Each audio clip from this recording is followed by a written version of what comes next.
Ok, donc pour le deuxième cours, on va faire la retopo de la tête de citrouille qu'on a sculptée.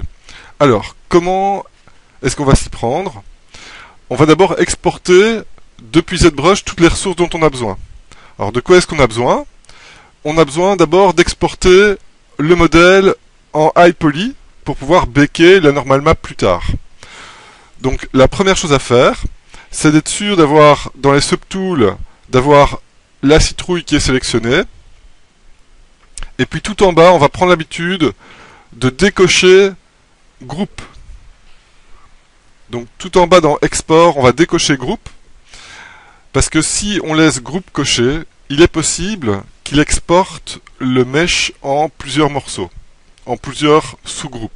En fonction des polygroupes, on n'a pas encore vu ce que c'était, mais il y a moyen de faire des sous-groupes en sélectionnant des faces. Et donc là, il pourrait découper l'OBJ en plusieurs sous-groupes. Et là, on veut être sûr qu'il n'y ait qu'un seul groupe. Donc on fait un export. Dans les options d'export, on décoche groupe.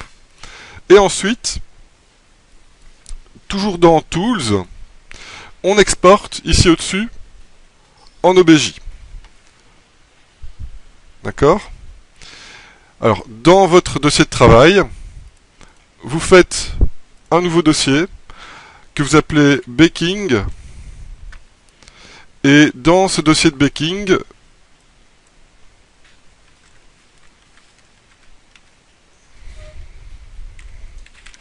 vous mettez le nom de code de votre bonhomme, underscore, et ça c'est le high. C'est le high poly, d'accord? C'est à partir de là, de cet objet-là, qu'on va baker la normal map. On verra ça au cours prochain. En fonction du nombre de poly que vous avez, ça fera un OBJ plus ou moins gros. Ok, moi ici je suis à 900 000, donc plus ou moins 1 million de points. Bah vous, si vous êtes monté dans les détails, forcément, vous pouvez parfois avoir plus. Alors maintenant, on va exporter une deuxième version de cet objet-là, mais qui est optimisée pour pouvoir aller dans 3D Coat avec. Ça va servir de référence mesh sur lequel on va faire la retopo. La retopo, c'est quoi? Eh bien, c'est au lieu de bouger les points dans l'espace de manière libre, eh bien, on va pouvoir dessiner le maillage du low poly sur le high poly, enfin, sur le référence mesh, c'est-à-dire une version allégée du high poly. C'est ce qu'on va faire maintenant. Alors, dans cette brush, vous pouvez ouvrir le tiroir de gauche. Vous pouvez fermer ce qu'il y a par défaut. Alors, pour le fermer, vous cliquez sur le nom, mais vous pouvez aussi l'enlever en prenant l'espèce de petite icône ronde et en la déposant sur la zone de travail. Et qu'est-ce qu'on va aller chercher? Dans les Z-plugins, on va mettre les Z-plugins dans la barre, dans le tiroir de gauche, et on va aller chercher l'outil Decimation Master qui va servir à optimiser le mesh. Alors, pour vous montrer, voilà le mesh de base. Donc le mesh de base, c'est quoi? C'est un Dynamesh subdivisé, donc il y a 900 000 points.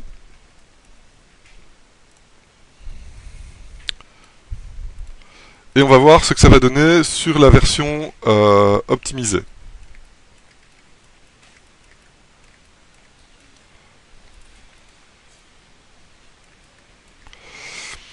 Alors, comment est-ce qu'on va faire? On va d'abord encore s'assurer que le subtool est sélectionné, et puis on clique sur Preprocess Current.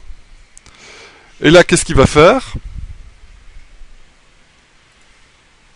Il va analyser le subtool. Ça prend un petit peu de temps en fonction, encore une fois, de la taille de votre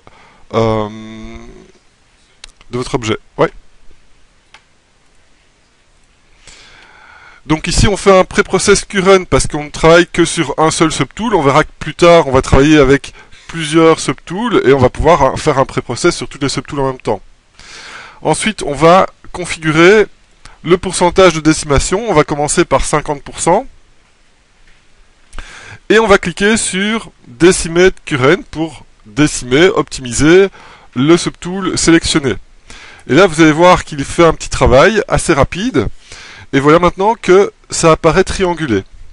Et on voit qu'on est passé de 900 000 points dans mon cas à 450 000 points. Et si j'enlève le wireframe, on voit qu'il n'y a aucune perte. D'accord? Donc c'est un Decimation Master. Il optimise de manière intelligente. Il va retirer plus de résolution dans les surfaces lisses et planes que là où il y a des détails. Et c'est ça qui permet de garder le même look. Maintenant, on va voir ici que je vais aller jusqu'à 10% et faire un Decimate Current. Et là, on voit qu'il a... Maintenant, je suis à 90 000 triangles. La triangulation est plus légère et j'ai toujours rien perdu. Et là, le but, c'est d'optimiser un maximum. Voilà, là je suis à 45 000. Et on voit que je n'ai rien perdu de l'image de base. D'accord? Donc là maintenant, j'ai mon mesh optimisé. Alors si je zoome fort, on sent un petit peu les triangles. Mais ici, comme on ne va pas baker le normal map avec, c'est pas grave. On a juste besoin des formes générales pour faire le low poly. Donc la suite c'est quoi? Eh bien, on va exporter ce modèle optimisé. Et là, cette fois-ci, on va l'exporter dans un dossier qui va s'appeler Retopo. Et là, cet objet, il va prendre le même nom que l'autre, mais au lieu d'avoir I comme extension, vous mettez mid comme extension. C'est important de commencer à bien nommer vos ressources, puisque après vous allez les récupérer dans différents programmes. Ici, dans 3D Code, le I, on va le récupérer dans Xnormal. C'est important de pouvoir identifier exactement ce avec quoi vous travaillez, pour ne pas justement générer des mauvaises maps, pour ne pas avoir des problèmes, pour vous repérer dans vos différents répertoires, etc. Ok? Juste une petite remarque, comme on avait déjà décoché groupe pour le premier export, il est toujours décoché, d'accord? Mais c'est quand même quelque chose auquel il faut faire attention. Donc là maintenant on peut ouvrir 3D Code.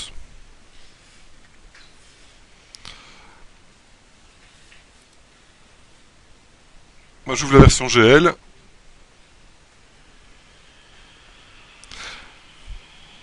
Alors il y a quelques bugs d'affichage avec les versions courantes et les drivers qu'on a, les cartes graphiques qu'on a. On verra comment gérer ça.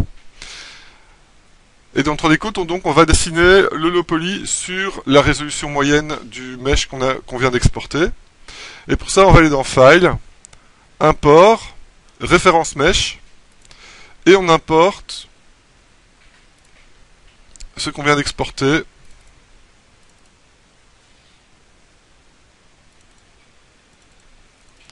Le mid. Comme il est bien optimisé, eh bien, c'est facile et c'est rapide à charger. Et alors, on se met directement dans l'onglet Retopo. Et là, on va voir tous les outils pour opérer à la Retopo. Alors, la navigation.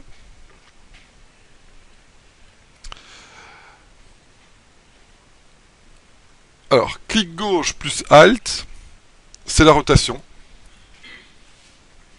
Dans Caméra, enfin, juste à côté, sur la petite flèche, vous allez dans Rotate Around Current Peak Point, ce qui va permettre de faire la rotation autour du point de contact que vous avez créé. Donc si vous peignez, ça va faire des rotations autour de votre coup de pinceau. Donc, clic gauche plus Alt, c'est la rotation. Clic droit plus clic gauche plus Alt, c'est le pan. Ça, c'est avec le stylet. Hein. Et clic droit plus Alt, c'est le zoom. Donc, essayez au stylet. Quand vous... le clic droit, en fait, c'est le petit bouton que vous avez en dessous de l'index. Donc, vous n'êtes pas obligé de cliquer avec la pointe du stylet. Vous cliquez juste sur le clic droit et vous allez, en survolant votre tablette de quelques millimètres, et vous allez vers le haut, vers le bas, ça fait le zoom. Si vous appuyez la pointe en plus, ça fait le pan. Et si vous lâchez le clic droit, vous faites la rotation. Alors, d'abord, Shift, clic droit, ça change le fond. Et vous pouvez mettre le fond gris. Alors, pour changer les contrastes, c'est là au-dessus. Vous allez changer les contrastes avec la première icône, changer l'intensité lumineuse avec la deuxième icône, et changer l'emplacement de la lampe avec la troisième icône.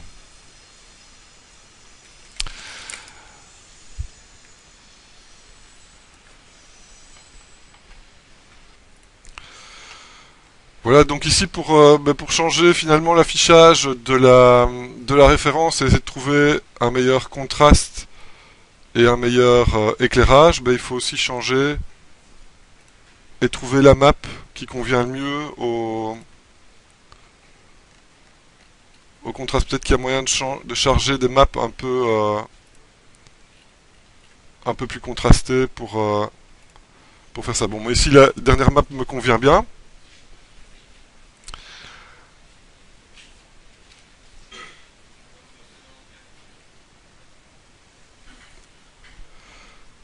D'accord. Et alors, ce qu'on va faire aussi, même si l'objet n'est pas symétrique au départ, alors moi il est tellement pas symétrique que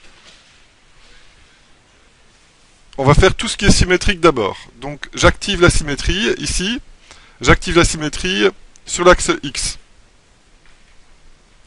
On voit que je vais pouvoir faire l'arrière en symétrie, que je vais pouvoir faire une partie ici au niveau des yeux en symétrie, le bas, et c'est tout. D'accord? Donc on va partir sur tout ce qui est symétrique d'abord. Après on va appliquer la symétrie pour avoir l'objet complet, et on va faire ce qui n'est pas symétrique au final. Oui. Je vais recommencer ici. Je rappelle, le bias à 10 permet d'avoir un affichage de meilleure qualité. C'est un petit rappel parce que j'ai vu que chez beaucoup c'était encore à 3. Regardez la différence. 3, vous avez le maillage le high poly qui transparaît. Et 10, c'est la même géométrie, mais vous avez une meilleure visualisation de ce que vous faites. D'accord? Donc ça c'est assez intéressant. Donc le premier outil qu'on a vu, c'est le point face qui permet de placer des points et de valider des faces au fur et à mesure. Donc on place 4 points au départ, on crée la face et puis après on peut relier en rajoutant les points. Avec le clic droit, on peut bouger le point sur le mesh. Attention, pour ça il faut toujours avoir une résolution de pinceau, un radius de pinceau qui est assez grand. Ok, sinon on va pas pouvoir bouger les points correctement. La deuxième outil qu'on a vu, c'est l'outil Add Split justement, qui va permettre de couper la géométrie, par exemple ici sur la longueur de la ligne. Ça c'est la première. Alors Escape pour quitter le mode avec le petit élastique. Donc ça c'est la première fonction, c'est faire des cuts. D'accord, qui vont permettre de rajouter de la définition. On peut partir de l'edge comme on peut partir du point pour faire le cut. Et alors avec cet outil là on peut aussi par exemple redessiner des faces à partir d'un coin.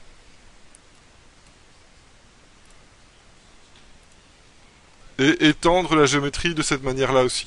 Donc avec cet outil là on peut déjà faire pas mal de choses, et les deux outils combinés, on peut à la fois couvrir de grandes surfaces et après venir préciser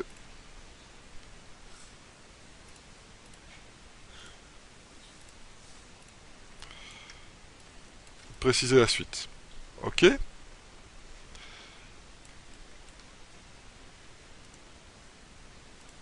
Encore une fois, vous commencez low poly, et puis c'est petit à petit que vous allez rajouter la définition dont vous avez besoin pour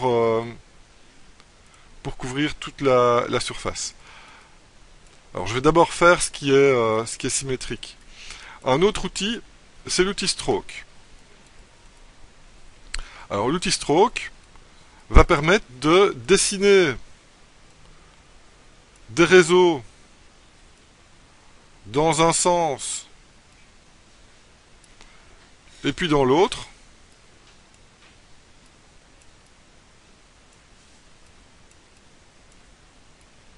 Et puis de valider avec entrée. D'accord? Donc vous pouvez dessiner votre maillage aussi avec l'outil Stroke.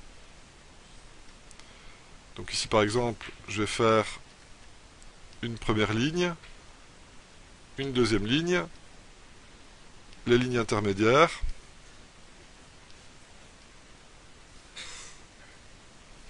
Et donc on peut couvrir des surfaces assez grandes avec cet outil Stroke. Une fois qu'on a placé beaucoup de mèches, de cette manière-là, on a envie de pouvoir bouger beaucoup de faces en même temps. Pour ça, on a la brush.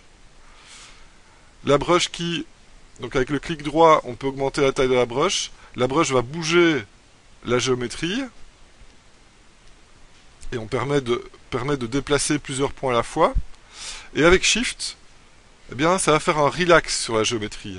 Et ça va placer les edges intérieurs. Donc les points intérieurs, ça ne bouge pas les points extérieurs quand je fais un relax, mais ça bouge les points intérieurs en fonction de l'angle de la caméra. On vient smoother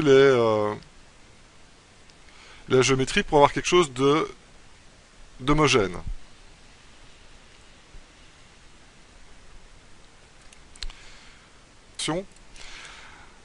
Alors, ici on va commencer à gérer les calques de Retopo. Alors pour ça je vais faire un peu le ménage dans mon interface. Voxtree, on n'en a pas besoin. RTP Model, on n'en a pas besoin non plus. On a besoin de Retopo Object, et dans Windows Pop-up, en dessous d'espace ici j'ai un truc qui s'appelle Paint Object, ça j'en ai besoin aussi. Et je vais docker ça sur le côté. Et la troisième fenêtre dont j'ai besoin, c'est l'UV Preview. Donc là, j'ai mon interface qui est cool pour faire le retopo. Le retopo object, c'est quoi? Ça contient votre retopo. Les paint object, c'est quoi? C'est votre mesh de référence. Vous pouvez en avoir plusieurs. Là, il n'y en a qu'un parce que de ZBrush, on avait besoin que d'un subtool. Mais vous verrez que plus tard, vous en aurez plusieurs. D'accord? Alors, sur le groupe ici, sur lequel je travaille, le retopo groupe, c'est tout ce qui est symétrique.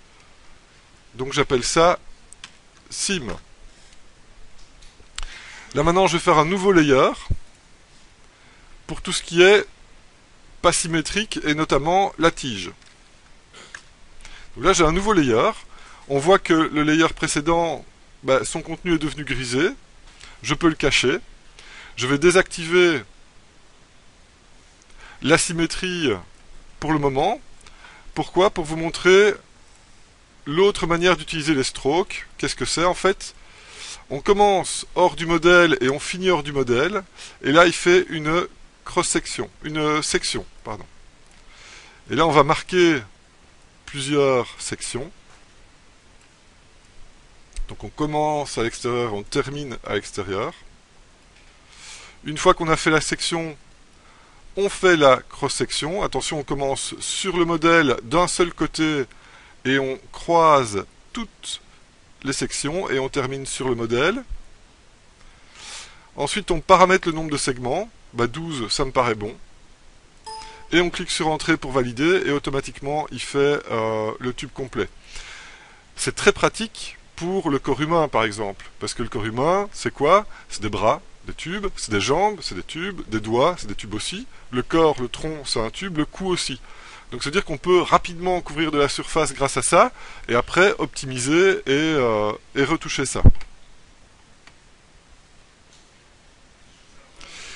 Donc deux choses. Vous voyez que ici, au départ, j'ai besoin de la géométrie de 12 segments pour faire le contour de la tige. Par contre, ici, je n'en ai plus besoin. Comment est-ce qu'on va passer d'un réseau avec beaucoup de définition avec un réseau avec moins de définition? On va utiliser les triangles. Donc là, je vais utiliser l'outil Collapse.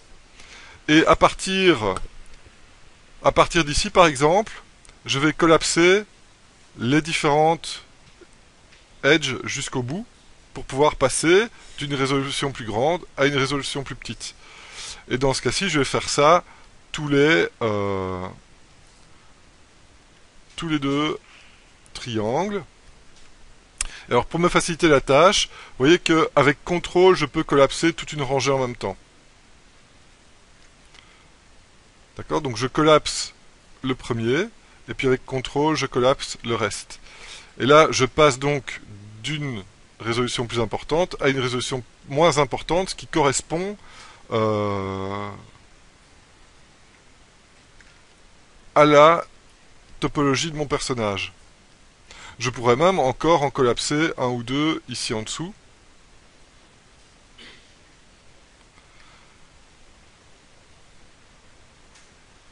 Ok. Maintenant, ça c'est peut-être un peu trop. Mais ça, je verrai bien quand j'attacherai à nouveau la tige au reste du corps. D'accord? Donc il faut vraiment optimiser. Ne gardez pas de la géométrie inutilement. C'est vraiment pas nécessaire, sauf qu'on a besoin d'animer certaines parties, ça on verra ça plus tard. Un autre outil, il y a l'outil Cap. Alors l'outil Cap avec le clic droit permet de boucher un trou avec une face, et avec le clic normal permet de faire un point et de boucher la face. Donc c'est assez pratique, mais tous les outils sont pratiques dans 3D Coat. Un autre outil pratique, c'est pour rajouter des rings. Vous avez un split ring qui permet de rajouter des rings complets. Donc si vous n'avez pas mis assez de sections, eh bien vous pouvez venir rajouter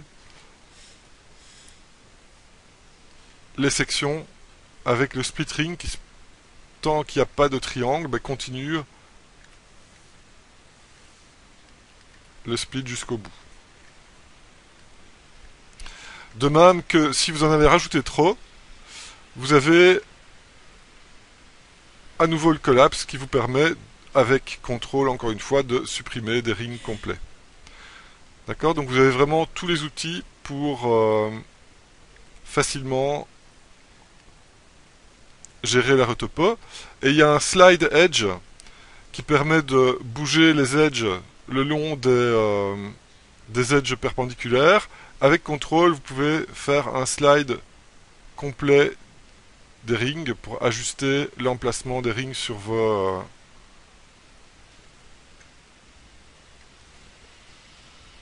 modèles.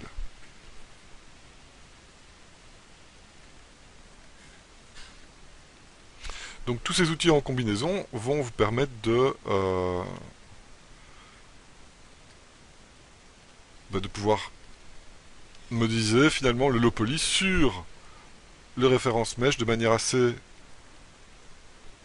pratique, facile et rapide.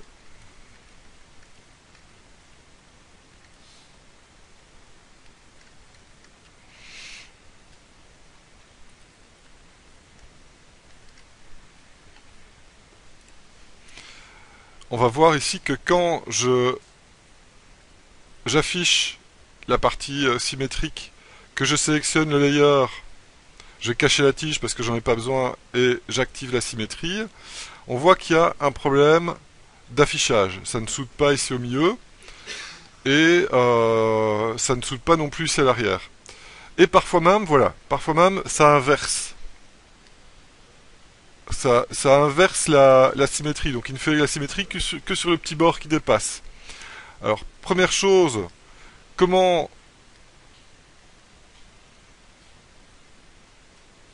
modifier l'affichage de la soudure?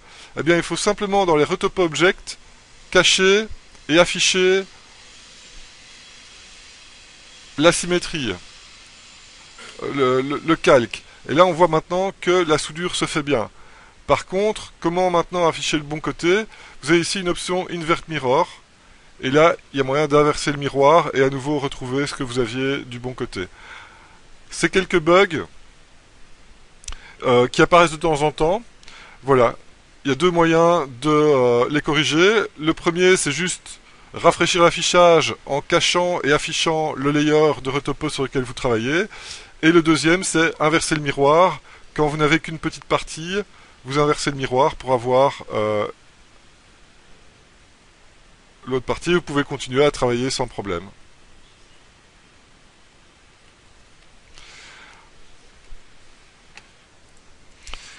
Donc je rappelle que vous avez ici le frame all ou le frame pen pour framer l'endroit où vous travaillez.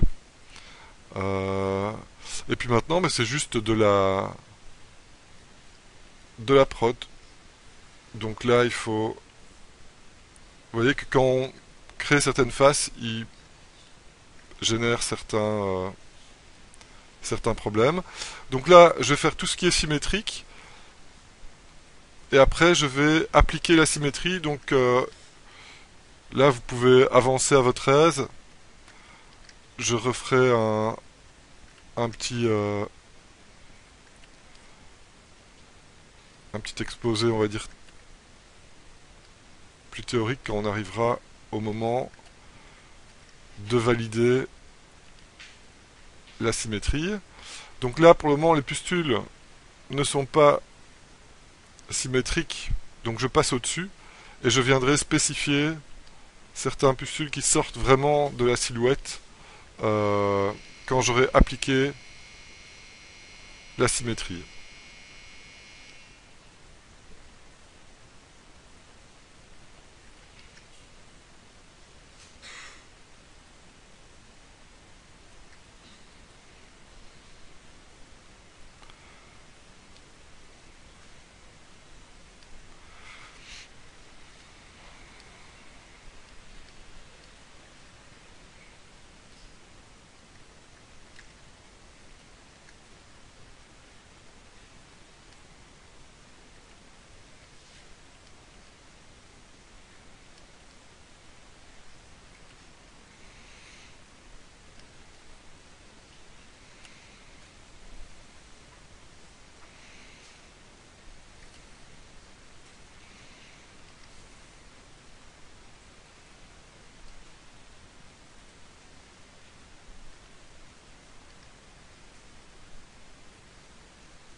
Attention, 3D Code vous permet de faire des quads, des faces à plus de 4 côtés.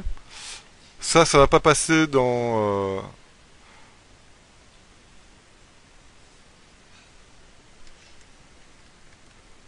le programme qui permet de baker les maps. Donc il faudra pouvoir débugger ça, je vous montrerai comment faire ça après.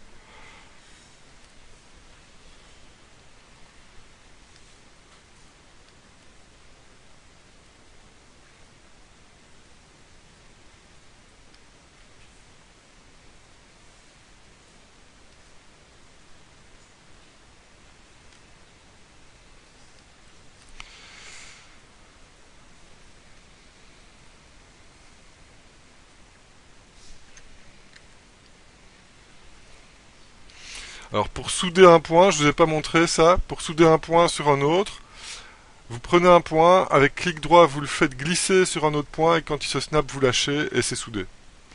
Donc il y a moyen de facilement tricoter en déposant les points les uns sur les autres.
Et il y a moyen hein, de faire la retopo complète du modèle ici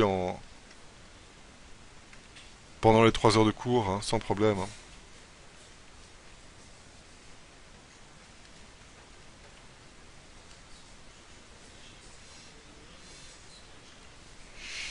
Ok, là je vois qu'il y a la symétrie ici qui va commencer à m'embêter, donc je vais appliquer la symétrie au modèle. Et là je vous propose de regarder. Mais je vais d'abord enregistrer ce que j'ai fait. Donc ici je vais rapidement finir le bas du modèle pour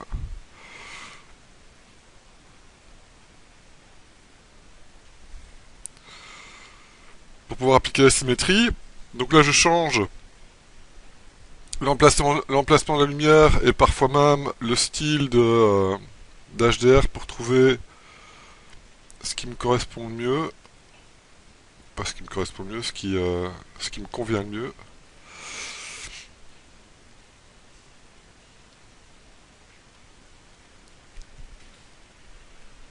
Et encore une fois, ici, on n'a vraiment pas besoin de beaucoup d'informations dans le bas du potiron.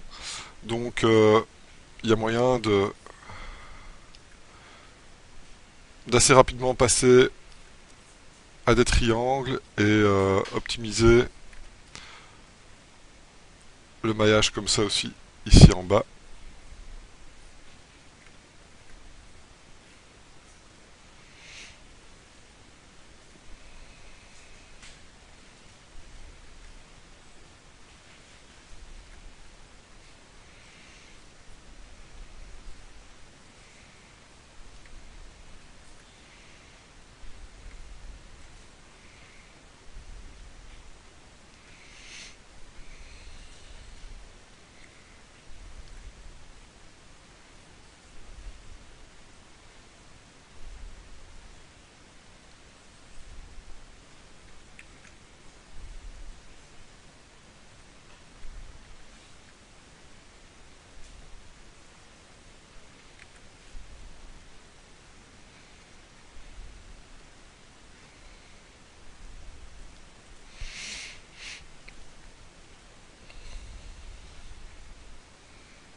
Donc voilà pour la partie symétrique. Alors, important.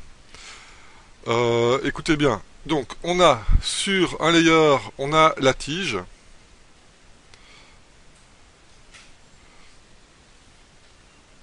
D'accord. Sur un layer, on a une moitié de citrouille pour la partie symétrique. Maintenant, on va donc dupliquer en miroir la partie symétrique et on va appliquer le miroir. Et puis on viendra souder la tige. Donc je reste sur le layer symétrie, j'active la symétrie, je corrige l'affichage, et pour appliquer la symétrie, on va dans Retopo, Apply Symmetry to Current Layer. Après, je peux désactiver la symétrie, et encore une fois, il y a un problème d'affichage, donc je rafraîchis, et là maintenant, vous voyez que cette partie-là est complète. Je peux donc maintenant, avec la brush, venir adapter les quelques changements de topologie d'une moitié à l'autre. Je vois aussi que je pourrais venir modifier la géométrie de chaque côté pour épouser le contour des pustules, etc. Je peux aussi déplacer donc la partie frontale qui n'est pas symétrique, et avec Shift, je peux faire en sorte que ça se fasse de manière harmonieuse. Alors, vous voyez que une fois qu'on arrive à ce genre de cas où la géométrie qui a été symétrisée n'est pas du tout, elle n'épouse pas du tout l'autre, vous voyez que pour snapper, parfois, il va snapper n'importe où. Donc là, c'est à vous de bien faire ça avec précaution pour ne pas perdre trop de temps à essayer de resnapper des points qui ne peuvent pas l'être. Et je rappelle que c'est avec Shift qu'on peut faire le smooth, et le smooth vient aussi, le relax, le relax vient aussi se snapper à la géométrie qui est en dessous. Donc c'est assez rapide, pratique et facile d'adapter ce qu'on a fait au modèle. Une fois qu'on a fait le plus gros, eh bien, on fait ça de manière un petit peu plus précise.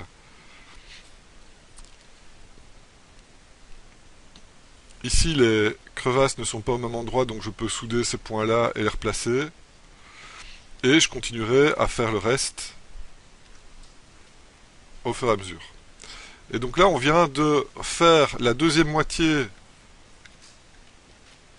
du modèle de manière finalement automatique, où on a gagné évidemment beaucoup de temps. D'accord? Donc c'est plus facile de déplacer quelques points qui sont déjà présents que de tout remodéliser à la main.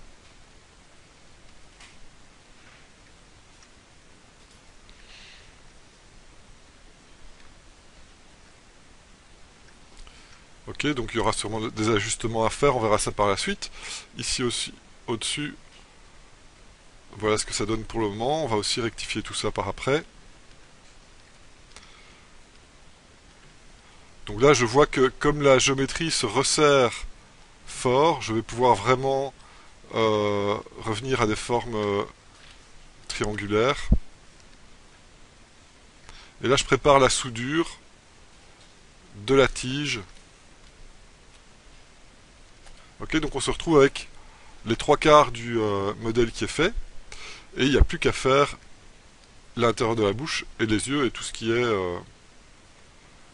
un peu asymétrique ici sur les côtés. Alors, deuxième chose maintenant, souder la tige et le reste. Pour ça, il faut que je remette toutes les faces sur le même layer. Alors je vais sélectionner les faces de la tige. Pour ça, je prends le layer tige. Je sélectionne les faces qui sont sur le layer de la tige. C'est le troisième bouton en partant de la droite. L'autre manière de sélectionner les faces, donc CTRL D pour désélectionner. L'autre manière de sélectionner les faces, c'est avoir le bouton Select en mode face et vous double-cliquez sur le modèle. Et il va sélectionner toutes les faces qui sont soudées entre elles. Donc si vous avez plusieurs morceaux, il peut sélectionner un seul morceau à la fois. Et une fois que vous avez sélectionné ça, vous vous mettez sur le layer de destination et vous cliquez sur le deuxième bouton en partant de la droite. Et là, il a déplacé les faces d'un layer vers l'autre. Et là maintenant, j'ai rassemblé sur un seul layer mes deux morceaux de mèche. Et donc je peux venir souder à nouveau. Alors vous avez vu le changement de couleur. Il assigne des couleurs aux différentes pièces qui ne sont pas soudées. Et une fois qu'on les soude, eh bien, il change la couleur. Donc ça vous permet de débugger des cas où la géométrie, vous croyez qu'elle est soudée, mais elle n'est pas vraiment soudée. Ben, c'est les couleurs qui vont vous permettre de vérifier ça. Et donc là, une fois qu'on soude un morceau, eh bien, il remet la bonne couleur vu qu'il y a un point de jonction. Et ici, ben, on peut jouer avec le collapse pour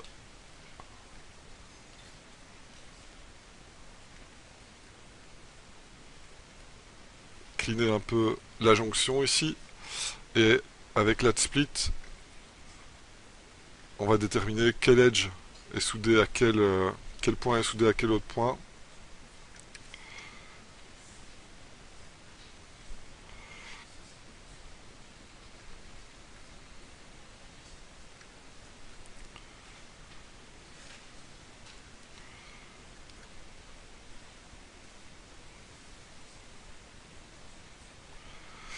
Le cap, clic droit.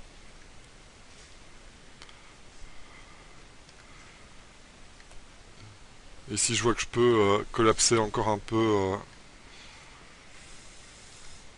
Donc, dès que je vois que les réseaux sont trop serrés, eh bien, je peux collapser.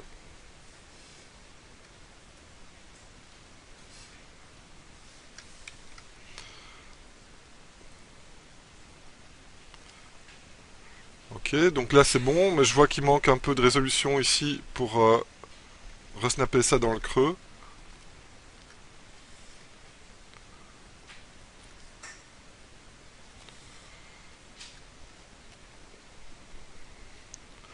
Voilà.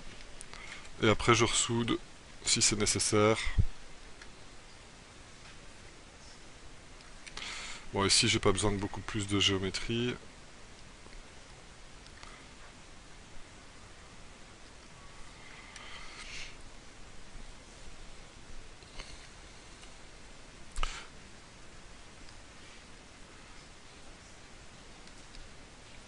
Ok.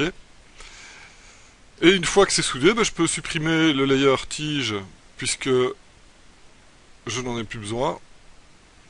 Pour qu'il soit sélectionnable, il faut qu'il soit visible. Je le mets à la poubelle et maintenant j'ai plus qu'un seul layer et je peux continuer à travailler avec ce layer là. N'oubliez pas de sauver aussi votre travail de temps en temps parce que ça a tendance à planter quand on fait des mauvaises manips et quand on apprend, ben, ça arrive encore souvent de faire des mauvaises manips.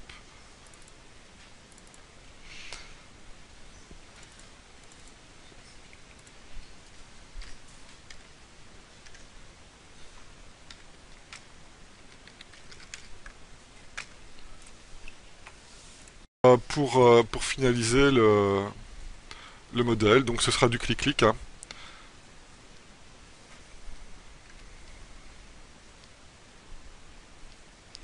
Encore une fois, j'essaye de ne pas aller trop bas, trop haut dans la résolution, et de faire juste ce dont j'ai besoin pour commencer. Et c'est par après que je rajouterai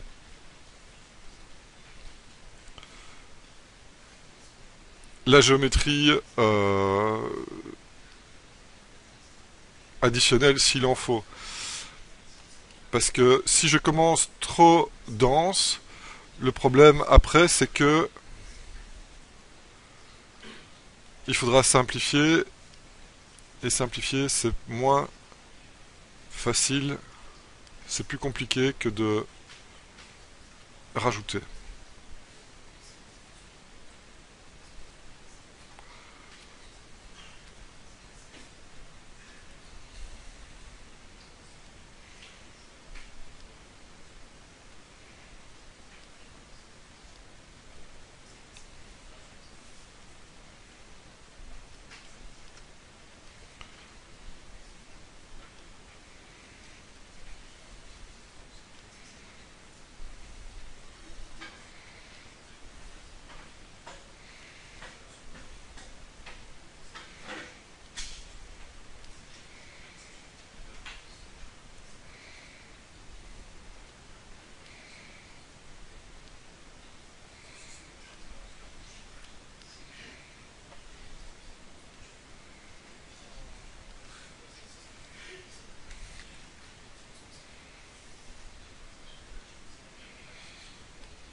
Et donc la question qui est revenue plusieurs fois, c'est comment faire les pustules. Donc pour faire les pustules, il faut rajouter de la géométrie. Une manière, eh bien, c'est de rajouter de la géométrie en étoile à partir du centre de la pustule. Et après, vous faites le tour. Donc après, vous faites le tour de la pustule à partir autour du centre de l'étoile. Et puis vous voyez si vous avez besoin de faire un deuxième tour.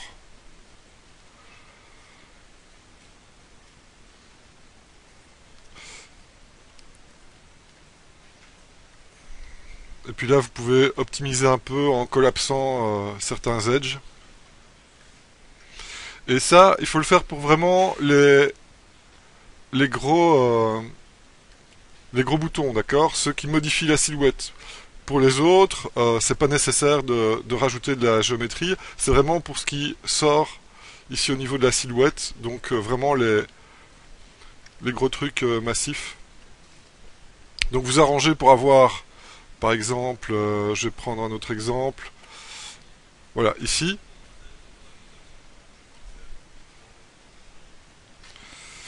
Donc vous arrangez pour avoir un point central sur le bouton pour pouvoir faire un réseau qui part des carrés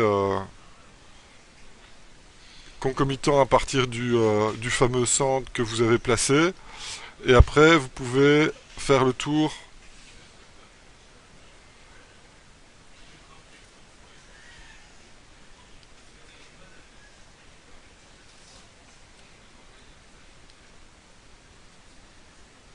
faire le tour une fois et parfois faire le tour deux fois, même souvent faire le tour deux fois. Bon, il faut un plus petit pinceau.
Alors ici un truc pratique pour faire les yeux, le cap en fait quand vous faites un clic avec la pointe de la souris, avec la pointe du stylet au lieu qu'avec le clic droit, il fait un point à l'intérieur de votre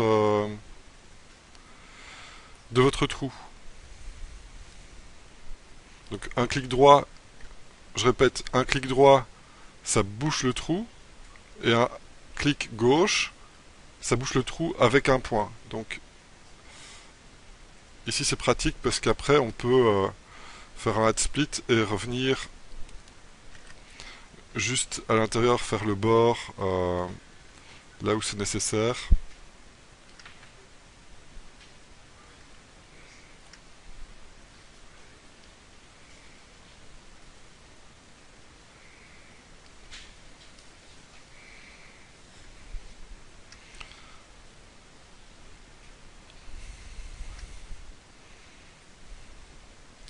Alors vous allez sans doute expérimenter des choses qui fonctionnent ou des choses qui fonctionnent moins avec votre low poly.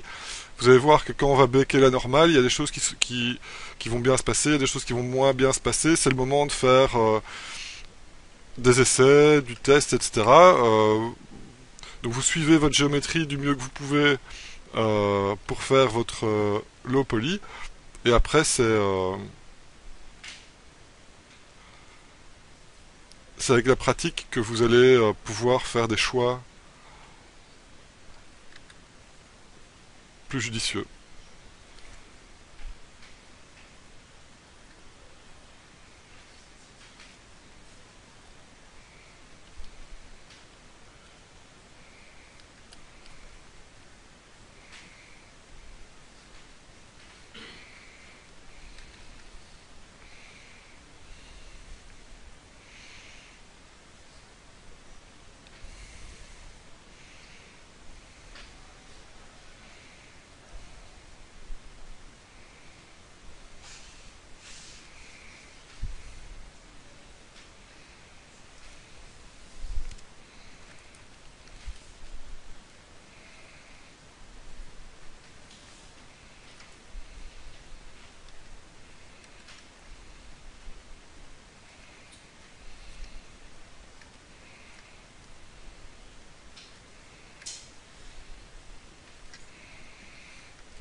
Pour le polycorne, ne vous tracassez pas, c'est environ 1000. Si vous arrivez à 1500, c'est pas un problème. Si vous arrivez à 1800, c'est même pas un problème non plus. Ce que je souhaite, c'est qu'on n'arrive pas à 5000 pour une tête de potiron. D'accord?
Voilà, il m'a snappé un truc n'importe où.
Donc je répète, quand vous sauvez votre projet et que vous fermez 3D Coat,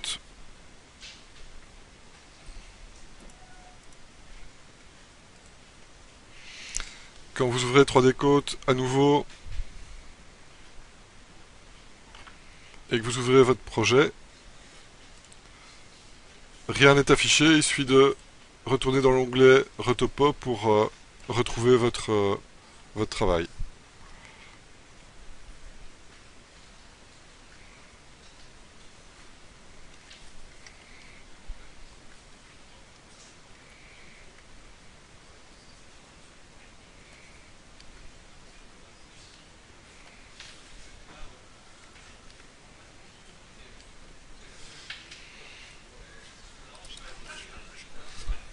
Moi je t'en prie, y a pas de souci.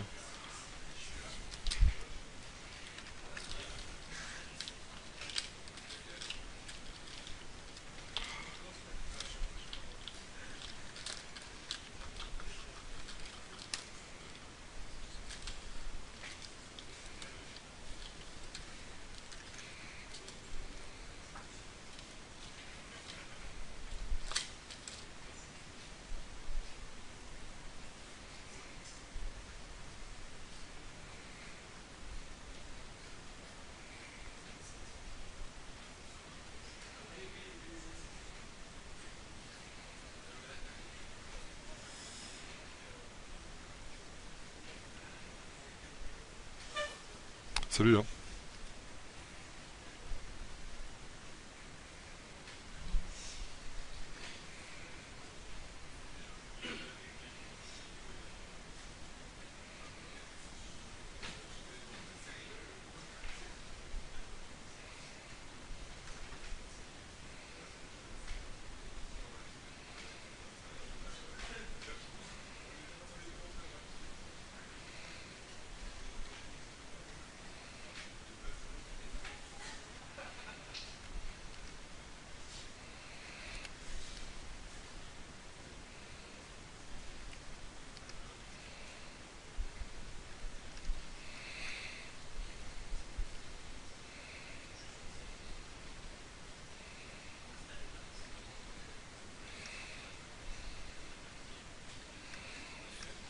Oui,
Ça s'est bien passé? Oui, oui, ah oui, j'ai pris une nouvelle tablette. Ah ouais?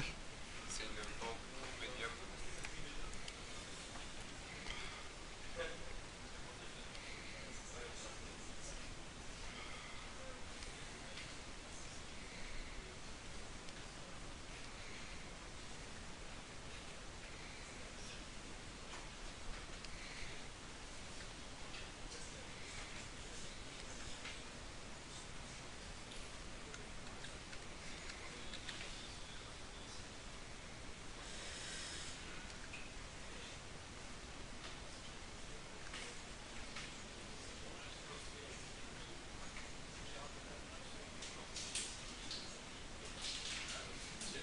Oui. D'avoir terminé la retopo de votre tête, s'il vous plaît.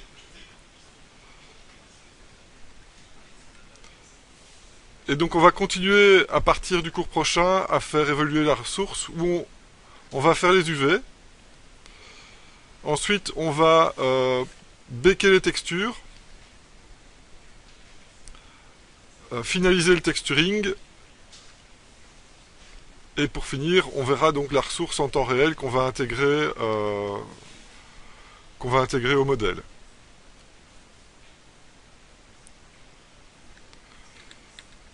Au prototype.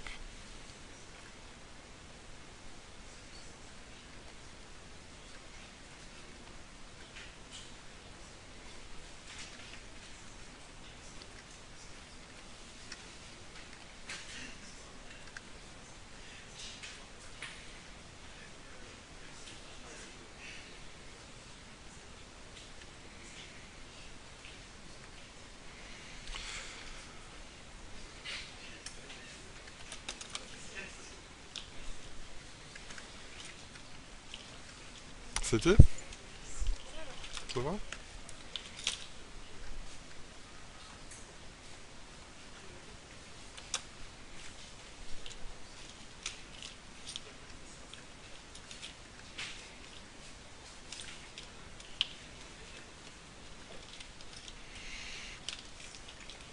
En première, vous avez fait de l'art-topo un peu? Pas du tout, non?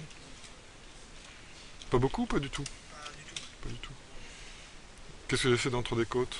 Entre les côtes, c'est pour le compte du C3D, on a dû texturer une nouvelle dans entre les côtes. Une? Ouais. Ok.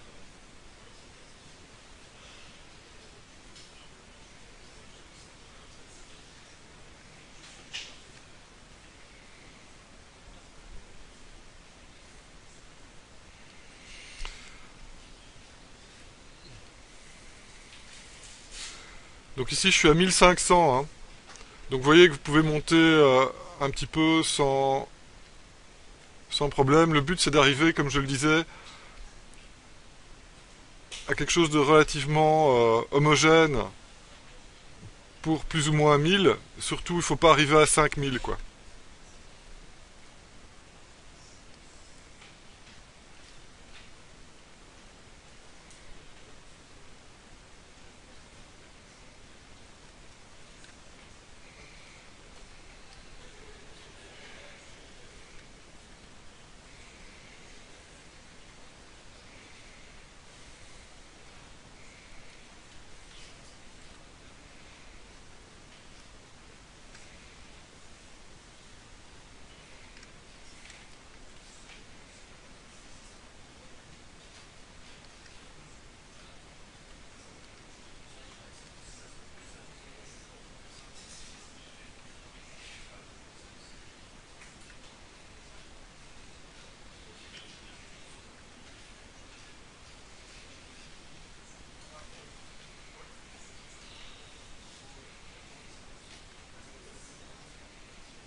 Donc il y a la prochaine classe qui va arriver, qui doit commencer maintenant, donc je vous demanderai de sauver votre travail.